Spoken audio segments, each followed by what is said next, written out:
నమస్తే, welcome to political voice. Nalanda university ఇప్పుడున్నటువంటి బీహార్లో వందల సంవత్సరాల క్రితము వేల మందికి ఆశ్రయం ఇచ్చి చదువులు చెప్పినటువంటి నలంద విశ్వవిద్యాలయము బక్తియార్ ఖిల్జీ అనేటువంటి ఒక విదేశీ మూకకు సంబంధించినటువంటి వ్యక్తి ఈ దేశంలో ఉన్నటువంటి విజ్ఞాన సంపదను చూసి భరించలేక అగ్గి పెడితే నెల రోజుల పాటు నలంద యూనివర్సిటీ పూర్తిగా కాలిపోయిన తర్వాత కూడా ఇప్పటికీ అక్కడ ఆ రూయిన్స్ మిగిలి ఉన్నాయి, ఆ శిలాజాలు మిగిలే ఉన్నాయి. నలంద యూనివర్సిటీ ప్రపంచంలోనే రెండవ యూనివర్సిటీ. అంతకుముందు తక్షశిలాకు సంబంధించినటువంటి విశ్వవిద్యాలయం ఉంటే నలంద విశ్వవిద్యాలయం 800 సంవత్సరాల క్రితమే 10,000 మంది విదేశీ విద్యార్థులు, దేశీయ విదేశీ విద్యార్థులు 10,000 మంది అక్కడే ఉన్నటువంటి ఏకైక విశ్వవిద్యాలయం.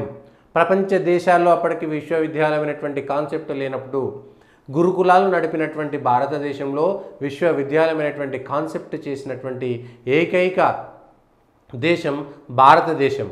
అక్కడ ఉన్నటువంటి సంస్కృతుల్లో 10,000కు పైగా పుస్తకాలు లేదంటే అప్పుడున్నటువంటి గ్రంథాలు అక్కడ అమర్చబడి ఉండేటివి. నలంద విశ్వవిద్యాలయంలో ఎవరైనా సీటు సంపాదించాలంటే ఆ గేటు ఎంట్రన్స్ దగ్గరికి వచ్చినప్పుడు అక్కడ ఉన్నటువంటి పండితుల చేత వాదోపవాదాలు చేసిన తర్వాత, తర్కం చేసిన తర్వాత ఆ విశ్వవిద్యాలయంలో అక్కడ ఉన్నటువంటి ఉన్నత విద్యావంతులైనటువంటి పండితులు ఓకే అన్న తర్వాత వాళ్ళతో గెలిచిన తర్వాత మాత్రమే అడ్మిషన్ సంపాదించేటువంటి గొప్ప విశ్వవిద్యాలయము. ఆ గేట్లలో ఉండేటువంటి అనేక మంది అక్కడ ఓకే చేసిన తర్వాత మాత్రమే ఆ నలంద విశ్వవిద్యాలయానికి చేరుకునేటువంటి పరిస్థితి ఉండేది. ఇది నలంద విశ్వవిద్యాలయము. బక్తియార్ ఖిల్జీ అనేటువంటి విదేశీ దురాక్రమదారుడు. దరిద్రం ఏంటంటే ఆ బక్తియార్ పూర్ పేరు మీద బీహార్లో ఒక ఊరు ఉండబడింది. దానికి ఇంకా సెక్యులరిస్టులు ఇంకేదో చెప్తారు. వాళ్ళు రాజులు కాబట్టి గెలిచారు కాబట్టి వాళ్ళదే అంటారు. కానీ మన జ్ఞాన సంపదను దోచుకునేటువంటి ప్రయత్నం చేశారు. అక్కడ ఉన్నటువంటి పుస్తకాలను తగలబెట్టారు కానీ ఇంకేమీ చేయలేకపోయారు. ఇది నలంద యూనివర్సిటీకి సంబంధించినటువంటి శిలాజాలలో దొరికినటువంటి అనేకమైనటువంటివి. ఇది ఒక్కటే కాదు. నలంద యూనివర్సిటీకి రావాలంటే అత్యంత గొప్ప ఈ దేశానికి సంబంధించినటువంటి వాళ్ళు కాదు. దాదాపుగా ఆసియాలో ఇప్పుడు ఆసియాకు చెప్పబడుతున్నటువంటి అనేక పుస్తకాలు, విజ్ఞాన సంపదన అక్కడ ఉండేది. అనేకమైనటువంటి శాస్త్రాలు కేవలం చదువు ఒకటే కాదు, శరీరానికి సంబంధించినటువంటి కానీ ఒక ఖగోళ శాస్త్రం వరకు, రసాయన శాస్త్రం మొదలు పెడితే విజ్ఞాన శాస్త్రంతో అనేకమైనటువంటి శాస్త్రాలు అక్కడ చరిత్ర ప్రతిదీ కూడా నలందకు సంబంధించినటువంటి విశ్వవిద్యాలయం. ఆ విశ్వవిద్యాలయాన్ని బాగు చేయించడానికి అదే విశ్వవిద్యాలయాన్ని తిరిగి అదే లైబ్రరీ 1202 800 సంవత్సరాల క్రితం ఉన్నటువంటి నలంద విశ్వవిద్యాలయానికి సంబంధించి ప్రపంచ దేశాలన్నీ కూడా ఇవాళ అబ్బురపడతాయి. ఆక్స్ఫర్డ్లు, కేంబ్రిడ్జ్లు ఇట్లాంటివి ఏమీ లేనప్పుడు, ఆక్స్ఫర్డ్లు, కేంబ్రిడ్జ్లు ఏవీ లేనప్పుడు ప్రపంచ దేశాలకు దిక్సూచిగా, మార్గదర్శిగా ఉన్నటువంటి దేశం. అయితే అక్కడ బౌద్ధులే ఉన్నారా, బౌద్ధులు స్థాపించింది అనేటువంటిది వేరే అంశము. కానీ భారతదేశం బౌద్ధులు మాత్రమే స్థాపించలేదు. ఆ తర్వాత అక్కడ ఆర్యభట్ట లాంటి వ్యక్తి అక్కడి నుంచే కదా, అక్కడ ఒక విభాగానికి అధిపతిగా ఉన్నటువంటి వ్యక్తి ఆర్యభట్ట కదా. ఆ తర్వాత ఉన్నటువంటి నాగార్జునుడు, వాళ్ళందరూ రసాయన శాస్త్రము నాగార్జునుడు, పాదరసంతో బంగారం తయారు చేసినటువంటి నాగార్జునుడు అదే నలంద విశ్వవిద్యాలయంలో చదువుకున్నటువంటి వ్యక్తి కదా. ఇట్లా ప్రపంచ దేశాలకు అనేకమైనటువంటి కొత్త శాస్త్రీయ విజ్ఞానాలను అందించినటువంటి నలంద. అయితే బుద్ధిస్టులు మాత్రమే వచ్చారా లేదా అనేటువంటిది కాదు. అప్పుడు ఉన్నటువంటి రాజులు బుద్ధులుగా మారిన తర్వాత బౌద్ధ మతంలోకి మారిపోయినారు. అంతేకాని అది కేవలం బౌద్ధులు పెట్టింది కాదు అనేటువంటిది మనం గుర్తెరగాలి. ఇగో ఆ 800 సంవత్సరాల క్రితం పూర్వం ఉన్నటువంటి నలంద యూనివర్సిటీని తిరిగి మనదిగా చేసుకున్నటువంటిది. ఇది మళ్ళీ నరేంద్ర మోడీ వచ్చిన తర్వాత మాత్రమే సాధ్యమైంది అని చెప్పుకుంటున్నాము. ఇది రావాలని అబ్దుల్ కలాం ఎవరైతే రాష్ట్రపతిగా పనిచేశారో ఆ నలంద యూనివర్సిటీని తిరిగి మనము గొప్ప విజ్ఞాన కేంద్రంగా తీర్చిదిద్దాల్సినటువంటి బాధ్యత మన పైన ఉందని చెబితే అప్పుడున్నటువంటి ప్రభుత్వాలు ఎవరు పెద్దగా పట్టించుకున్నటువంటి పరిస్థితులు లేవు. అప్పటి నుంచి పోరాటం 2006 నుంచి పోరాటం చేస్తే 2024లో కానీ నలంద యూనివర్సిటీని ప్రారంభించలేకపోయాము.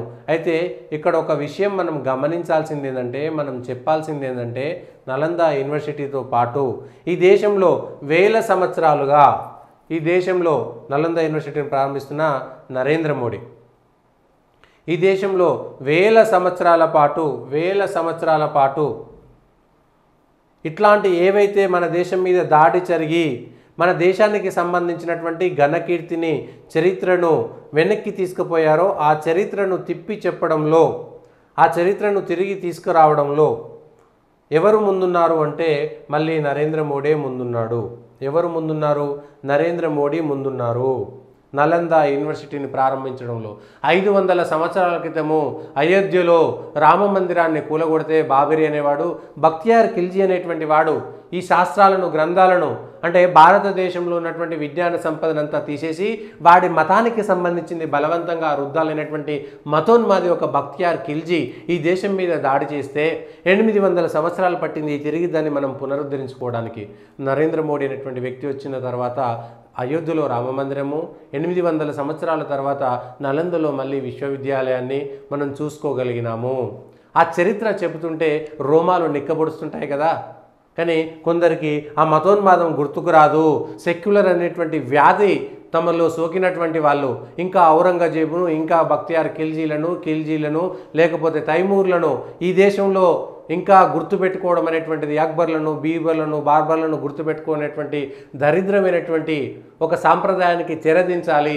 ఈ దేశంలో అంతకు ముందున్నటువంటి విశ్వవ్యాప్తమైనటువంటి ప్రపంచానికి దారి చూపినటువంటి విశ్వ గురువుగా ఉన్నటువంటి ప్రపంచ దేశాలన్నిటి కూడా ఇంకా బట్ట కట్టుకోవడం కూడా తెలియనటువంటి స్థితిలో ఉన్నప్పుడు ప్రపంచ దేశాలకు మార్గదర్శిగా ఉన్నటువంటి భారతదేశాన్ని మనం తిరిగి వాటిని పునఃస్థాపించుకునేటువంటి పరిస్థితి ఎందుకు వచ్చింది, ఎప్పుడు వచ్చింది అనేటువంటి విషయాలను మనం ఒకసారి చూసుకోవాలి. ఇది ఊహ. అప్పట్లో నలంద ఎట్లా ఉండేది, ఇప్పుడున్నటువంటి శిథిలాల మీదుగా శిలాజాలను చూస్తూ ఊహిస్తూ అప్పుడున్నటువంటి నలంద విశ్వవిద్యాలయం ఇట్లా ఉండేదేమో అనేటువంటి ఒక ఊహ. ఇప్పుడున్నటువంటి శిథిలాలను చూస్తే నలంద విశ్వవిద్యాలయము 800 సంవత్సరాల క్రితము ఎట్లా ఉండేది అనేటువంటిది ఒక ఊహ చూస్తేనే మనం అసలు ఆ ఊహ కూడా అందనటువంటి గొప్పదైనటువంటి నలందను ఎవరు చూసి తట్టుకోలేనటువంటి బక్తియార్పూర్ అనేటువంటిది ఇంకా ఉండడం అనేటువంటిది దరిద్రమైనటువంటి విషయం. బక్తియార్పూర్ అనేటువంటిది ఇంకా ఉండడము దరిద్రమైనటువంటి విషయము. ఈ శిథిలాలకు సంబంధించి మన దేశ యొక్క గొప్పదైనటువంటి పురాతనమైనటువంటి సంప్రదాయాలు, సంస్కృతి, ఈ దేశం యొక్క గొప్ప చరిత్ర ఎక్కడుంది అంటే ఇక్కడ ఉన్నది. ఎవడు తగలబెట్టాడు ఈ దేశాన్ని? ఇన్ని సంవత్సరాలుగా, 100 సంవత్సరాలుగా మసి పూసి మారేడుగాయ చేసినటువంటి చరిత్రను పక్కకు తీసి నిజమైనటువంటి చరిత్ర ఏడాదికి ఏడాది వరుసగా 1000, 2000, 3000, 4000, 10,000 సంవత్సరాలకు వెనుకకు వెళితే కానీ మన దేశ చరిత్ర ఏమిటి, గొప్ప చరిత్ర ఏమిటి అనేటువంటిది చూద్దాం. అయితే ఈ వీడియోలో ఇవన్నిటినీ కూడా తిరిగి ఎవరు చేశారు? నరేంద్ర మోడీ. ఇక్కడ మందిర్ బి, యూనివర్సిటీ బి. కొందరు ఎవరో మాట్లాడుతూ చెప్పినటువంటి కొన్ని మాటలు ఏంటి అంటే నలంద యూనివర్సిటీకి సంబంధించినటువంటి ఊహాచిత్రం.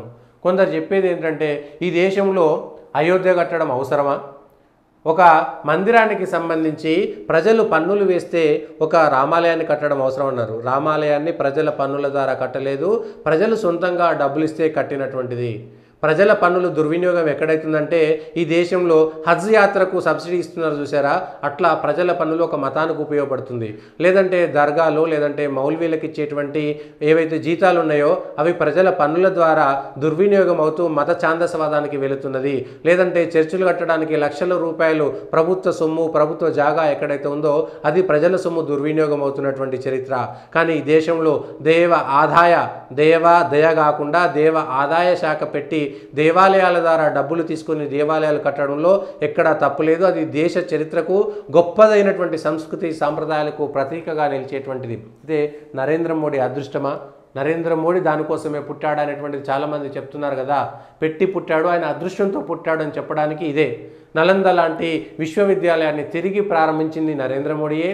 అయోధ్యలో రామ మందిరాన్ని తిరిగి రావడానికి నరేంద్ర మోడీయే కారణం. కశ్మీరం ఇప్పటికీ 370 లాంటి దరిద్రమైన ఒక ఆర్టికల్ను తొలగించడానికి చేసింది అదే. ట్రిపుల్ తలాక్ లాంటి సమాజము చిన్నబుచ్చుకునేటువంటి, చేదరించుకునేటువంటి, తల దించుకోవాల్సినటువంటిది ఎవరైతే ఉన్నారో అది కూడా నరేంద్ర మోడీ ద్వారా మాత్రమే వచ్చింది. మహిళలకు రిజర్వేషన్, ఇట్లా అనేకమైనటువంటి విషయాలు ఇవాళ నలంద ప్రారంభించిన తర్వాత చెప్పుకోవాల్సినటువంటి అంశాలు.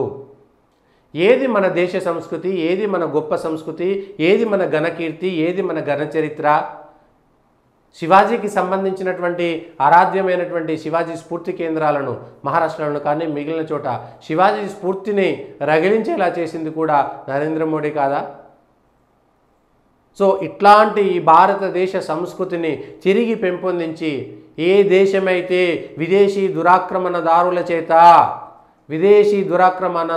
చేత ఈ దేశ సంస్కృతి, ఈ దేశ సంపద దోచుకోబడిందో, నాశనం చేయబడిందో, ఈ దేశ చరిత్ర నాశనం చేయబడిందో, ఆ దేశ చరిత్రను తిరిగి ఈ పతనం చెందినటువంటి చరిత్రను ఉత్థానం దిశగా తీసుకువెళ్లడంలో నరేంద్ర మోడీ చేసినటువంటి కృషిని మనం ఎవరము కాదనలేము. ఆయనను రాజకీయ పరంగా విభేదించవచ్చు, కానీ ఇది చేసేటువంటి ధైర్యము కేవలం ఓటు బ్యాంకు రాజకీయాల కోసము ప్రతిదీ అమ్ముకునే స్థితికి వెళ్ళినటువంటి ఈ దేశంలో ఓటు బ్యాంకు రాజకీయాలు ఉన్నా లేకపోయినా అధికారంలో ఉన్నప్పుడు ఇట్లాంటి గొప్ప చరిత్రను తిరిగి మనకు తిరిగి తీసుకొచ్చేటువంటి విధంగా చేసినటువంటి వ్యక్తులు ఎవరు అంటే నరేంద్ర మోడీ అని చెప్పుకోవచ్చు. అయితే అంతకుముందు ఎక్స్కవేషన్ చేసినటువంటి వాళ్ళు ఎవరు? ఇది నరేంద్ర మోడీ ఉన్నప్పుడు వచ్చిందా, అంతకు ముందు వచ్చిందా అనేటువంటిది పక్కన పెడితే, నలంద అనేటువంటి విశ్వవిద్యాలయాన్ని తిరిగి మన వైపుకు తీసుకురాగలిగినటువంటి వ్యక్తి నరేంద్ర మోడీ అని చెప్పడానికి ఎక్కడ కూడా వెనకడుగు వేయాల్సినటువంటి అవసరమే లేదు. ఈ విశ్వవిద్యాలయానికి సంబంధించి అయితే పూర్వము 800 సంవత్సరాల క్రితం ఉన్నటువంటి అనేకమైనటువంటి శాస్త్రాలు ఉంటాయా లేవా అనేటువంటిది పక్కన పెడితే, ఇప్పుడున్నటువంటి స్థితిలో ఈ విశ్వవిద్యాలయం వచ్చి ఉండవచ్చు, కొత్త రకాలైనటువంటి అధ్యయనాలు సాగుతుండవచ్చు, కానీ ప్రపంచానికి దిక్సూచిగా ఉన్నటువంటి, మానవాళికి అనేకమైనటువంటి వైజ్ఞానము, విద్య నేర్పినటువంటి భారతీయ సనాతన సాంప్రదాయం ఉన్నటువంటి గొప్పదైనటువంటి అనేకమైనటువంటి శాస్త్రాలను తిరిగి తేవడంలో, తిరిగి పునరుద్ధరించడంలో 800 సంవత్సరాల క్రితమే ఎక్కడో రామప్పలో ఉలి చేత చెక్కించబడినటువంటి, బేలూరులో ఉలి చేత చెక్కించబడినటువంటి అత్యద్భుతమైనటువంటి శిల్ప సాంప్రదాయము, శిల్ప సంపద, శిల్పశాస్త్రము మీకు ఎక్కడ ఉన్నది? ప్రపంచాలు అబ్బురపడి, ప్రపంచాలు బట్ట కట్టనప్పుడు, ప్రపంచానికి బట్ట కట్టడం తెలియనప్పుడు ఈ భారతదేశంలో అగ్గిపెట్టెలు, చీర పట్టేంత అత్యద్భుతమైనటువంటి పట్టు వస్త్రాలు, కిరీటాలు, వజ్ర వైడూర్యాలను, నగలను ధరించినటువంటి గొప్పదైనటువంటి సంస్కృతి సాంప్రదాయాలు ఉన్నటువంటి భారతదేశం యొక్క విలువను పెంపొందించాల్సినటువంటి అవసరం ఉన్నది. 800 సంవత్సరాల నలంద కానీ, 500 సంవత్సరాలైనటువంటి అయోధ్య లాంటి గుళ్ళను కానీ, ఇట్లాంటివి సాధించడంలో మన దేశం ఇవాళ వెన్ను నిలుపుకొని గల్లా ఎగరేసుకొని చెప్పొచ్చు మేము భారతీయులమని. ఇది మా భారతీయ సాంప్రదాయం అనేటువంటిది.